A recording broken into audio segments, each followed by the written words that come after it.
ಮದುವೆ ಅಂದರೆ ಯಾರಿಗೆ ಬೇಡ ಹೇಳಿ? ಪ್ರತಿಯೊಬ್ಬ ಈ ಜಗತ್ತಿನಲ್ಲಿ. ಆದರೆ ಈ ಪ್ರಪಂಚ ಬೇಡ ಅಂಥೇಳಿ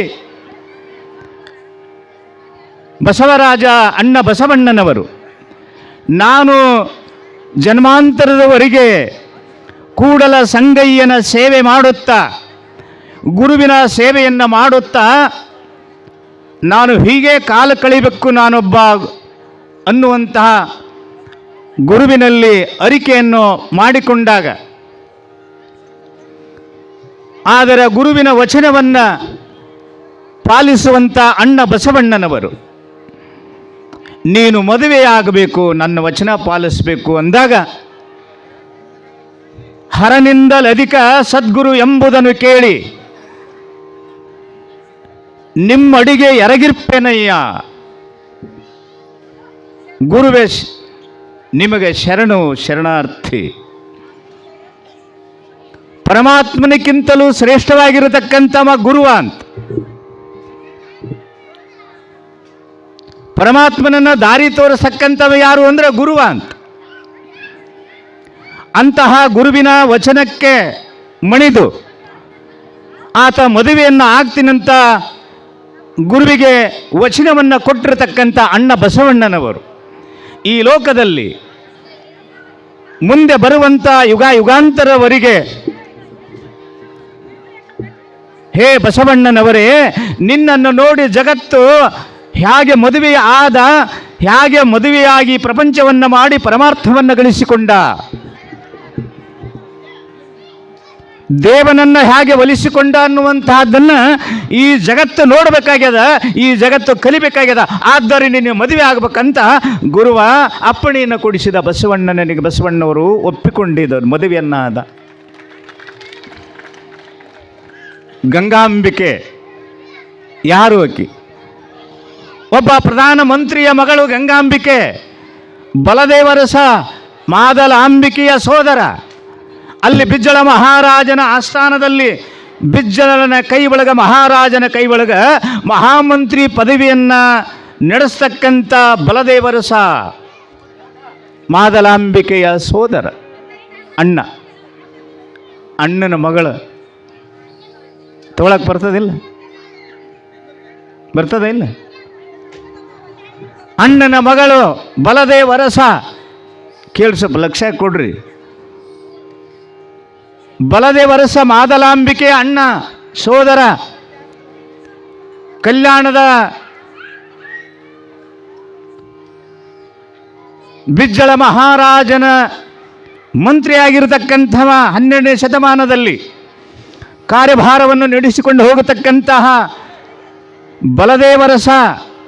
ಆ ಬಲದೇವರಸ ಪ್ರೀತಿಯಿಂದ ನನ್ನ ತಂಗಿಯ ಮಗನಿಗೆ ಮಗಳನ್ನು ಕೊಡ್ತೀನಂತ ಒಪ್ಪಿಕೊಂಡಿರತಕ್ಕಂಥ ಮಹಾಮಂತ್ರಿ.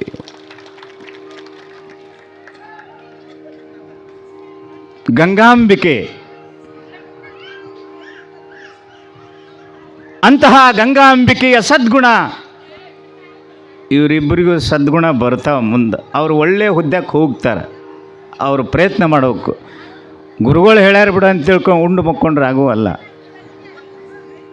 ಆ ದಿಶೆಯಲ್ಲಿ ಅವರು ಪ್ರಯತ್ನ ಮಾಡಿದ್ರೆ ಇವರು ತಲೆಮ್ಯಾಗ ಕಿರೀಟದ ಈ ಗಂಗಾಂಬಿಕೆ ಇವರಿಬ್ಬರು ದೊಡ್ಡ ಮಟ್ಟಕ್ಕೆ ಹೋಗ್ತಾರ. ಅವರು ನಾ ಹೇಳ್ದಂಗೆ ನಡ್ಕೊಂಡ್ರು ಹೋಗೋತಾರ. ಅವರು ಗುರಿ ಸಾಧಿಸಬೇಕು ಅಂಥ ಯಾವ ಗಂಗಾಂಬಿಕೆಯ ಸದ್ಗುಣ ಸದ್ವಿಚಾರವನ್ನು ಹೊತ್ತಿರತಕ್ಕಂಥ ಸದ್ಗುಣ ಸಂಪನ್ನೆಯಾಗಿರತಕ್ಕಂತಹ ಪತಿವ್ರತ ಶಿರೋಮಣಿಯಾಗಿರತಕ್ಕಂತಹ ಗುರು ಹಿರಿಯರಿಗೆ ತಲೆಬಾಗಿ ನಡೆದಂತಹ ಸದಾ ಸದ್ಗುಣಿಯಾಗಿರತಕ್ಕಂಥ ತಂದೆ ತಾಯಿಗಳ ಪ್ರೀತಿಗೆ ಪಾತ್ರರಾಗಿರತಕ್ಕಂಥ ಗಂಗಾಂಬಿಕೆ ಬಸವಣ್ಣ ಗುರು ಸೇವೆಯನ್ನು ಮಾಡಿ ವೇದ ಆಗಮಗಳನ್ನು ಓದಿ ಧರ್ಮಶಾಸ್ತ್ರವನ್ನು ಅರಿತು 18 ಪುರಾಣ 6 ಶಾಸ್ತ್ರವನ್ನು ಓದಿದ ಬಸವಣ್ಣ ಅದನ್ನೆಲ್ಲವನ್ನು ಅರ್ಥೈಸಿ ಆ ವೇದ ಭಾಷೆ ಯಾರಿಗೆ ತಿಳಿದಿಲ್ಲ ಅಂತ ಕನ್ನಡದ ವಚನವನ್ನೇ ವೇದದ ಭಾಷ್ಯವನ್ನೇ ಕನ್ನಡಕ್ಕೆ ಅನುವಾದ ಮಾಡಿ ಕನ್ನಡದ ವಚನಗಳನ್ನು ಬರೆದು ಈ ನಾಡಿಗೆ ಸಾಹಿತ್ಯವನ್ನು ಜ್ಞಾನ ಭಾಂಡಾರವನ್ನು ಕೊಟ್ಟಂಥ ಬಸವಣ್ಣ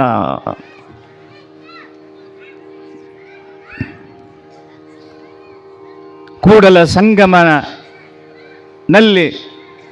ಅನನ್ಯವಾಗಿರತಕ್ಕಂಥ ಸೇವೆಯನ್ನು ಮಾಡಿದ, ಗುರುಸೇವೆ ಮಾಡಿದ 12 ವರ್ಷದವರೆಗೆ ಅಕ್ಕ ನಾಗಲಾಂಬಿಕೆ ತಾಯಾಗಿ ತಮ್ಮನನ್ನು ಬೆಳೆಸಿಲ್ದು.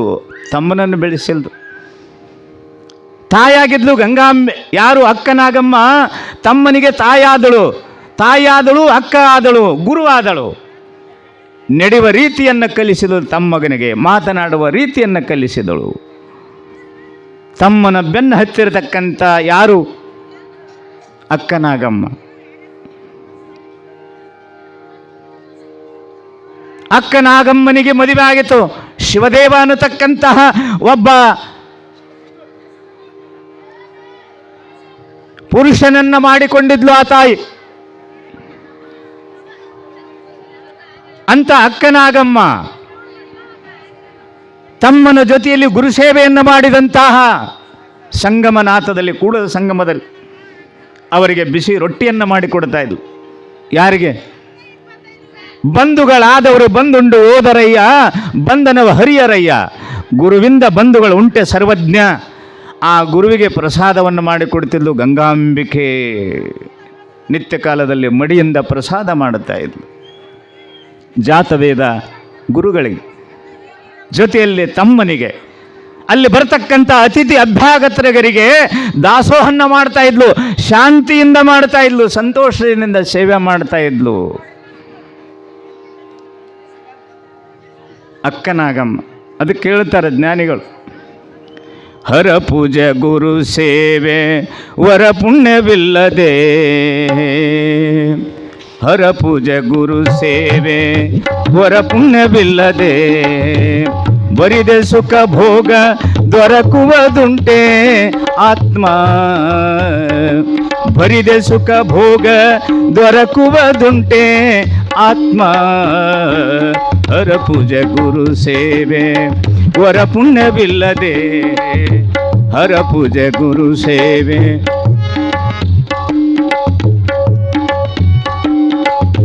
ಹಿಡಿಬೇಡ, ಕೆಡ್ತದ.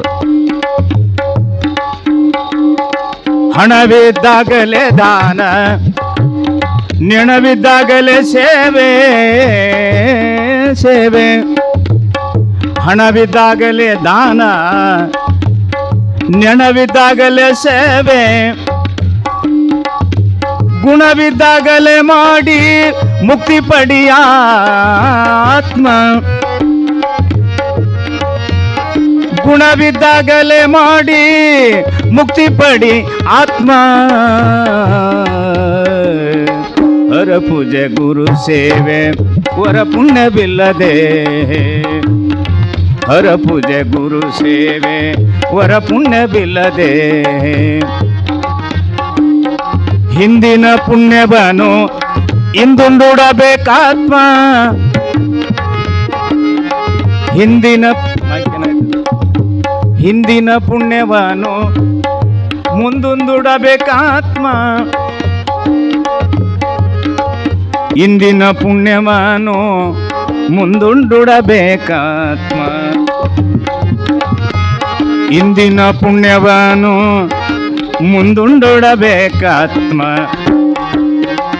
ಬಂಧನ ಬೇಕಿದಕ್ಕೆ, ಬಂಧನ ಬೇಕಿದಕ್ಕೆ, ಇಂದು ಧರನಾಣಾಗಿ ಸಂದೇಹವಿಲ್ಲವೋ ತಿಳಿಕಂಡೆಯಾತ್ಮ. ಹರ ಪೂಜೆ ಗುರು ಸೇವೆ ವರ ಪುಣ್ಯವಿಲ್ಲದೆ ದೊರಕುವುದೇನುಂಟು.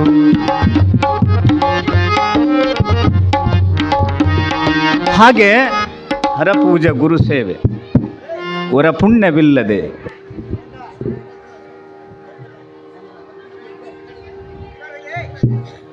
ಬರಿದೆ ಸುಖ ಭೋಗ ದೊರಕುವುದುಂಟೆ.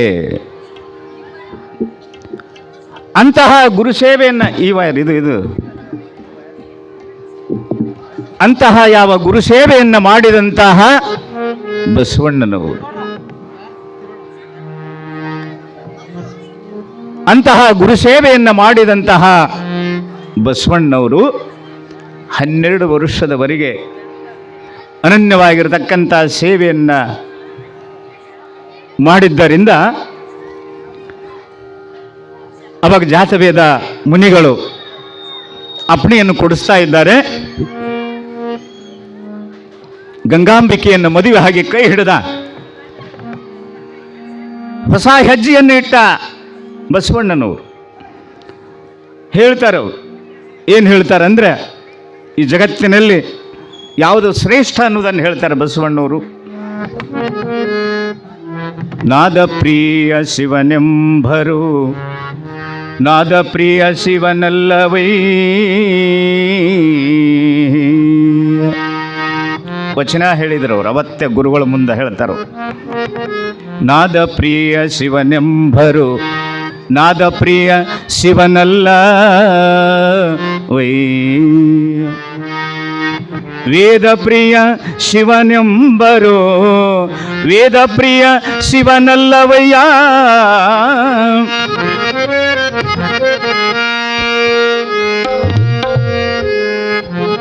ನಾದವ ಮಾಡಿದ ರಾವಣ ನಿಂಗೆ ಅರೆಯ ವಿಷಯ ಆಗಿತ್ತು. ವೇದವನೋದಿದ ಬ್ರಹ್ಮನ ಶಿರ ಹರಿದು ಹೋಯಿತು. ಆ ಶಿವ ಬ್ರಹ್ಮನ 5ನೇ ಶಿರವನ್ನ ಕತ್ತರಿಸಿದ ಅಹಂಕಾರಕ್ಕೆ. ವೇದವನೋದಿದ ಬ್ರಹ್ಮನ ಶಿರ ಹೋಯಿತ್ತು. ನಾನಂತ ಬ್ರಹ್ಮ ಯಾವಾಗಂದ ಅವನ ಶಿರಚ್ಛೇದನ ಮಾಡಿದ್ದ ಶಿವ. ನಾದ ಪ್ರಿಯನೂ ಅಲ್ಲ ವೇದ ಪ್ರಿಯನೂ ಅಲ್ಲ.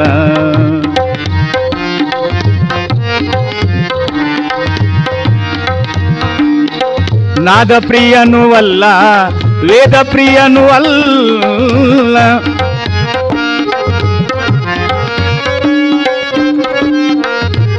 ಭಕ್ತಿ ಪ್ರಿಯ ನಮ್ಮ ಕೂಡಲ ಸಂಗಮ ದೇವಾನಿ ಕೇಳಯ್ಯ. ನಾದ ಪ್ರಿಯ ಶಿವನೆಂಬರು ಅಲ್ಲವ. ಅವ ನಾದ ಪ್ರಿಯನಲ್ಲ, ಪರಮಾತ್ಮ ನಾದ ಪ್ರಿಯ ಅಲ್ಲ, ವೇದ ಪ್ರಿಯ ಅಲ್ಲ.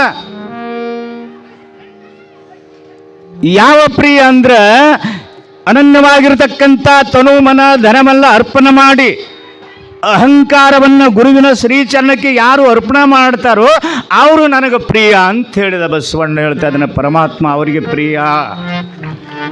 ಅಂತಹ ಪ್ರಿಯ ಉಳ್ಳಂತ ಭಕ್ತರಿ ಪಡೆಕ್ನೂರೊಳಗದ. ಸುಮ್ಮನೆ ಕೂಡ್ಬೇಡ್ರಿ, ಖರೆ ಅಂತ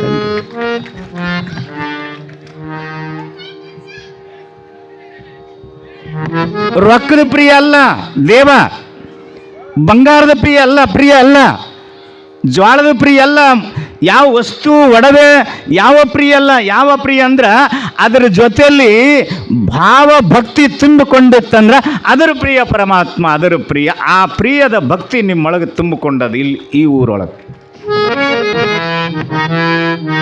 ಹಂಗಂತ ತಿಳ್ಕೊಂಡು ದಾನ ಮಾಡಬಾರ್ದಂತಂಗಲ್ಲ, ದಾನ ಮಾಡಬಾರ್ದಂತಲ್ಲ.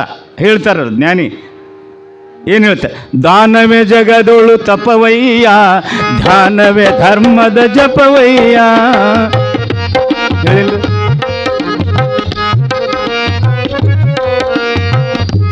ತಪಸ್ಸು ಅಂದ್ರೆ ಯಾವುದಂದ್ರೆ ಯಾರು ಕೈಯಿಂದ ದಾನ ಮಾಡ್ತಾರ ಅದು ತಪಸ್ಸಾಗ್ತದ. ಅದು ಯಾರು ಜ್ಞಾನಿಗಳು ತಪಸ್ಸು ಮಾಡಿರ್ತಾರ ಅವರು ಫಲ ದಾನ ಮಾಡಿದವ್ರಿಗೆ ಸಿಗ್ತದ ಅಂತ ಹೇಳ್ತಾರೆ.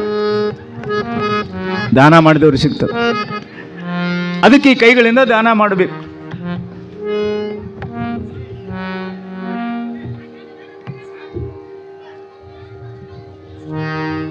ಲಗ್ನ ಆಗಿತ್ತು ಹೊಸದಾಗ ಲಗ್ನ ಆಗಿತ್ತು. ಇವ್ರದಲ್ಲ, ಮತ್ತೊಬ್ಬ ಪ್ರಪಂಚದೊಳಗೆ ಲಗ್ನ ಮಾಡಿಕೊಂಡಿದ್ದ. ಅಲ್ಲಿ ಮಠ ಗುರುಗಳ ಬಳಿ ಹೋಗ್ತಿದ್ದಮ್ಮ.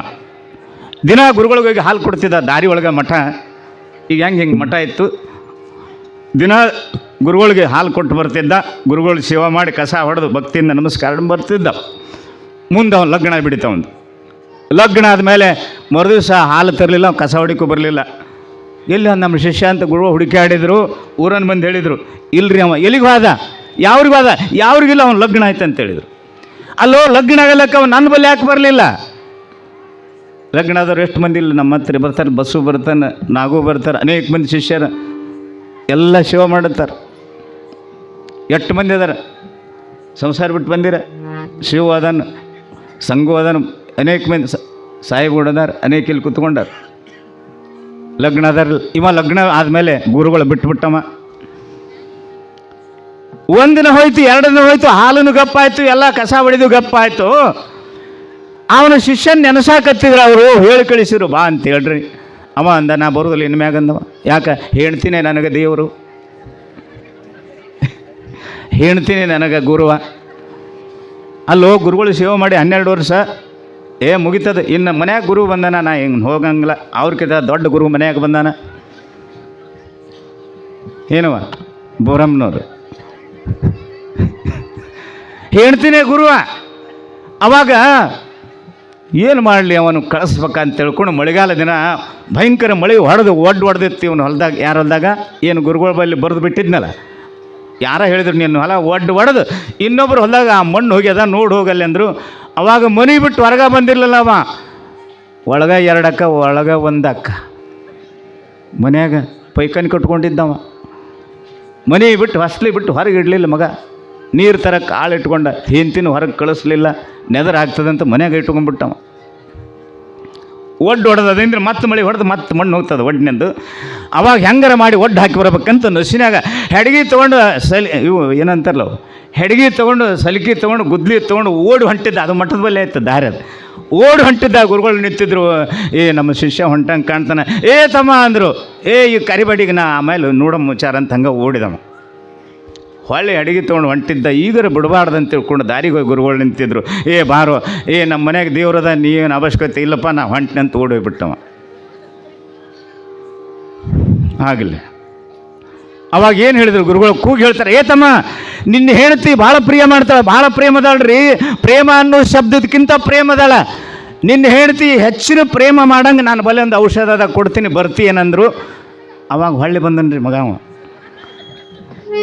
ಇನ್ನೂ ಹೆಚ್ಚಿಗೆ ಪ್ರೇಮ ಮಾಡಂಥ ಔಷಧ ಅದ ಐತಿ ನನ್ನ ಬಲ್ಲಿ, ಕೊಡ್ರಿ ಹಂಗಾರಂದ. ತಗೋ ಅಂತ ಔಷಧ ಕೊಟ್ಟರು, ಮಂತ್ರಿಸಿ. ಇದನ್ನು ರಾತ್ರಿ 7 ಗಂಟೆಗೆ ನೀ ಕುಡಿಬೇಕು. ನಿನ್ನ ಹೆಂಡ್ತಿ ಅಡುಗೆ ಮಾಡಕ್ಕತ್ತಿರ್ತಾರ 8:30ಗೆ. 8:30ಗೆ ನೀ ಕುಡಿದು ಮನ್ಸದ ಮೇಲೆ ಮಕ್ಕೋಬೇಕು. ಅವಾಗ ನಿನ್ನ ಹೆಂಡ್ತಿ ಪ್ರೇಮ ಹೆಚ್ಚಾಗ್ತದಂತ. 1 ವರ್ಷ ಆದಮೇಲೆ ಆಯ್ತಂತ ತಿಳ್ಕೊಂಡು ಹೇಳಿ, ಹೆಂಡ್ತಿ ಅವತ್ತ ಶಾವಿಗೆ ಹಾಕ್ಯಾಳ, ಮಜ್ಜಿಗೆ ಸಾರು ಮಾಡ್ಯಾಳ, ಅನ್ನ ಮಾಡ್ಯಾಳ, ಹಪ್ಪಳ, ಸಂಡಿಗೆ, ಉಪ್ಪಿನಕಾಯಿ ಎಲ್ಲ ಮಾಡ್ಯಾಳ, ಚಪಾತಿ ಮಾಡ್ಯಾಳ, ನಾನಾ ಭಕ್ಷ್ಯ ಭೋಜನ, ಖಾರದ ಕಡುಬು ಮಾಡ್ಯಾಳ. ಅವತ್ತಿಬ್ಬರು ಕೂಡಿ ಸೋಮವಾರ ದಿನ ಉಣ್ಬೇಕಂತ ಎಲ್ಲ ತಯಾರಿ ಮಾಡಕ್ಕಿತ್ತಾಳ. ಇವ ಸರಿಯಾಗಿ 8 ಗಂಟೆಗೆ ಔಷಧ ನುಂಗಿಬಿಟ್ಟ. ನುಂಗಿದ, ಭಾವ ಪರಿವೇಶ ಆಯ್ತು ಅವಂಗೆ. ಕಣ್ಣು ಮುಚ್ಚಿದ, ಕೈಕಾಲು ಬಿದ್ದಲ್ಲೇ ಬಿದ್ದು, ಕಾಲು ಬಿದ್ದಲ್ಲೇ ಬಿದ್ದು, ಕಣ್ಣು ಮುಚ್ಚಿದ. ಬಾಯಾಗ ಬುರುಗು ಬಂದು ಬಕ್ಕವಾರ್ಲೆ ಮಂಚದ ತಳಗೆ ದಪ್ಪನ ಬಿದ್ದ. ಅಡುಗೆ ಮಾಡೋದು ಬಿಟ್ಟು 8:30, 9 ಆಗಿತ್ತು. ಬಂದು ನೋಡ್ತಾಳ, ಹೊಳಿಸಿ ಹೋಗಲ್ದು ಬಾಯಾಗ ಬುರುಗು ಬಿದ್ದಿತ್ತು. ಯವ್ವ ಅಡುಗೆರ ಮಾಡೀನಿ, ಇದು ಸಾಯಂಗೆ ಕಾಣ್ತದಲ್ಲಿ ಹೆಣ್ತಿಕ್ಕೆ. ಸಾಯಂಗೆ ಕಾಣ್ತದೆ, ಹೆಂಗೆ ಮಾಡಲಿ? ಎತ್ತಿ ಪ್ರಯತ್ನ ಮಾಡಿ ಮನ್ಸದ ಮೇಲೆ ಹಾಕಿಲ್ದು ಗಂಡನ್ನ. ಹಂಗಾತ ಬಿತ್ತು. ಬಾಯಾಗ ಬರುಗ ಜರ ಶ್ವಾಸ ಆಡ್ತಿತ್ತು. ಕೈ ಬಿದ್ದಲ್ಲೇ ಬಿದ್ದು, ಕಣ್ಣು ಮುಚ್ಚಾದು, ಕಿವಿ ಕೇಳ್ತಿದ್ದು.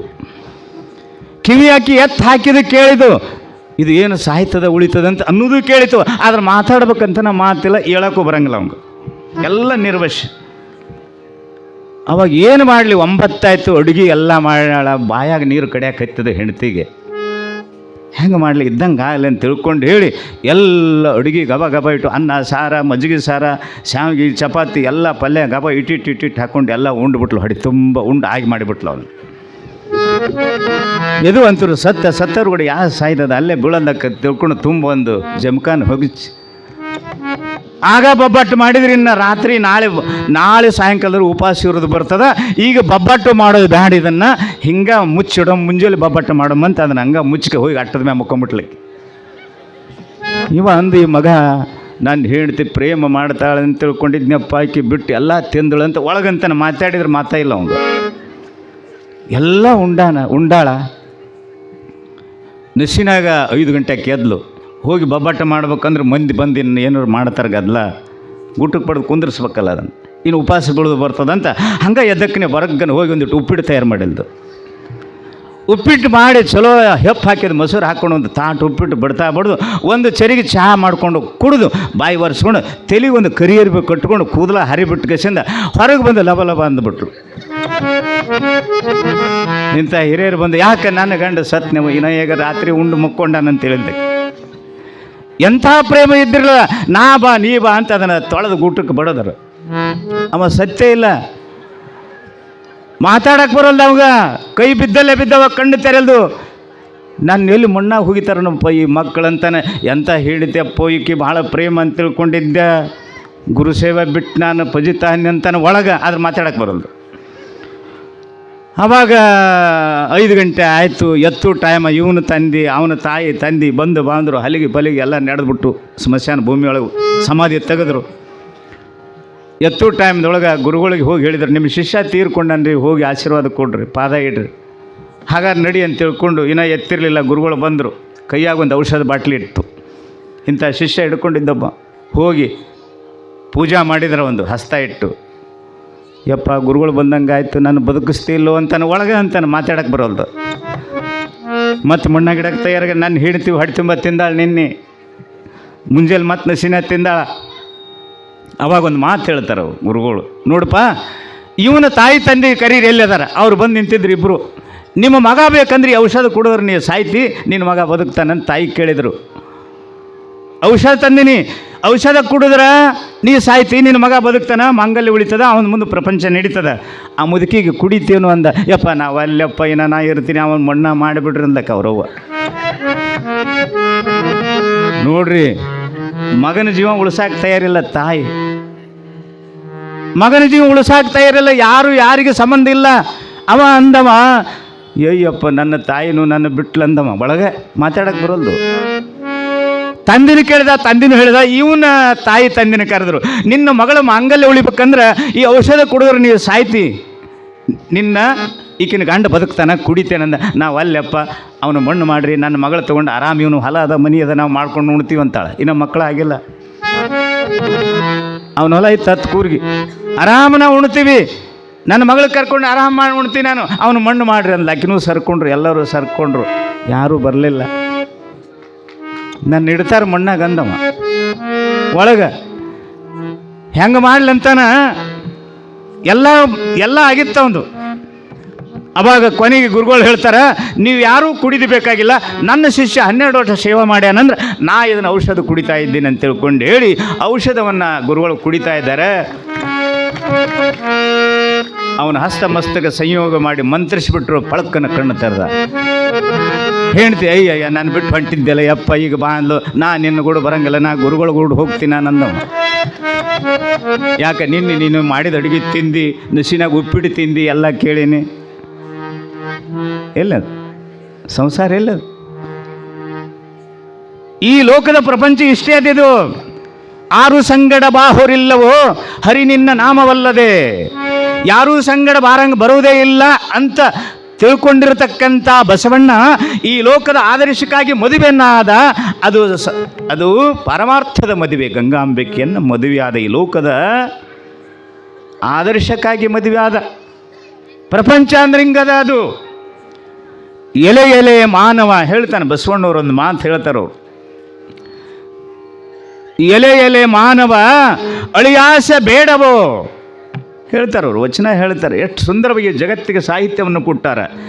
ಎಲೆ ಎಲೆ ಮಾನವ ಅಳಿಯಾಸೆ ಬೇಡವೋ ಕಾಡ ಬೆಳದಿಂಗಳು,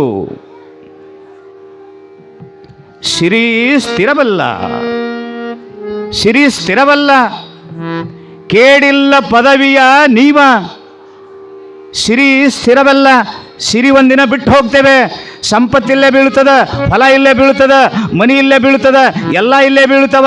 ಬರಿಗೈಲೆ ಹೋಗ್ತಾ ಇದ್ವಿ, ಯಾವುದು ಒಯ್ಯಂಗಿಲ್ಲ, ಇದೇನು ಕಟ್ಟಿವಲ್ಲ ಇಲ್ಲೇ ಉಳಿತದ,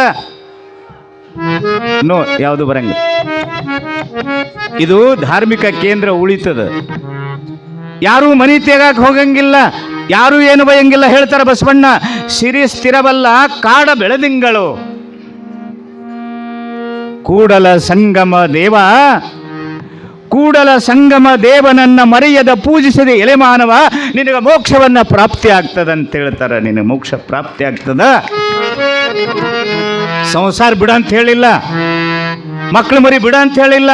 ಅದರ ಜೊತೆಯಲ್ಲೇ ಪರಮಾರ್ಥವನ್ನ ಮಾಡು, ದೇವ್ರ ಧ್ಯಾನ ಮಾಡು, ಗುರುನಾಮ ಸ್ಮರಣೆ ಮಾಡು, ಒಂದಿಟ್ಟು ಕೊಳ್ಳಾಗ ಲಿಂಗ ಕಟ್ಕೋ, ದಾನ ಮಾಡು, ಧರ್ಮ ಮಾಡು, ಪುಣ್ಯ ಪರೋಪಕಾರ ಮಾಡು, ಪ್ರಪಂಚವನ್ನು ನಂಬಿ ಕೆಡಬೇಡ. ಅದರೊಳಗೆ ದೇವ್ರನ್ನೊಂದಿಷ್ಟು ಗುರುನಾಮ ಸ್ಮರಣೆ ಹೋಗಿಸ್ಬಿಟ್ರೆ ತಾನ ಮಾಡಿ ಪುಣ್ಯ ಮಾಡಿದ್ದು ಸಾರ್ಥಕತೆ ಆಗಿ ಉಳಿತದ. ಅದು ದೇವ್ರ ಅಕೌಂಟಿನೊಳಗೆ ಉಳಿತದ. ನಿನ್ನ ಜೀವನ ಸಾರ್ಥಕತೆ ಆಗ್ತದ, ಜೊತೆಯಲ್ಲಿ ಬರ್ತದ ಅಂತ ಹೇಳ್ತಾನೆ ಬಸವಣ್ಣ. ಅದು ಜೊತೆಯಲ್ಲಿ ಬರುತ್ತದೆ. ಅಂಥ ಯಾವ ಬಸವಣ್ಣನವರು ಇವತ್ತ ಗಂಗಾಂಬಿಕೆಯನ್ನ ಕೈ ಹಿಡಿದು ಈ ಲೋಕದಲ್ಲಿ ಎಲ್ಲರಂತೆ ಮದುವೆಯ ಸಂಗಮನಾಥನಿನ ಗುರುಗಳ ಸನ್ನಿಧಾನದಲ್ಲಿ ಮದುವೆಯನ್ನು ಮಾಡಿಕೊಂಡಿರತಕ್ಕಂತಹ ಬಸವರಸ ಗಂಗಾಂಬಿಕೆ, ಅಲ್ಲಿ ಒಬ್ಬ ಹೆಣ್ಮಗಳು ಗಂಡ ಹೆಸರು ಹೇಳ್ತಾಳೆ. ಏನು ಹೇಳ್ತಾಳೆ ಅಂದ್ರೆ, ಹಂಗೆ ಒಬ್ಬ ಹೆಣ್ಮಗಳು ಲಗ್ನಕ್ಕೆ ಬಂದಿದ್ಲ. ಅವ್ರ ಲಗ್ನದಾಗ ಗಂಡ ಹೆಂಡತಿ ಹೆಸರು ಹೇಳಿದವ. ಏನು ಹೇಳಿದ್ನಂದ್ರೆ, ಈಗಿನ ಈಗ ಹೆಸರು ಹೇಳಿದ್ರು ಎಲ್ಲ ತಾಯಿಂದರು, ಇವರು ಹೇಳಿದ್ರು, ಎಲ್ಲರೂ ಹೇಳಿದರು. ಅಲ್ಲಿ ಒಬ್ಬರು ಬಂದಿದ್ದರು, ಹಾಸ್ಯ ಕಲಾವಿದೊಬ್ಬ ಲಗ್ನಕ್ಕೆ ಬಂದಿದ್ದ ಆಗಿನ ಕಾಲದೊಳಗೆ. ಅವ ಹೇಳ್ತಾನೆ, ಧಾರವಾಡ ಚಿಕ್ಕ ಮೆಂಟಲ್ ಅಂದ್ರೆ ತಲೆ ಹಾಪೋದು,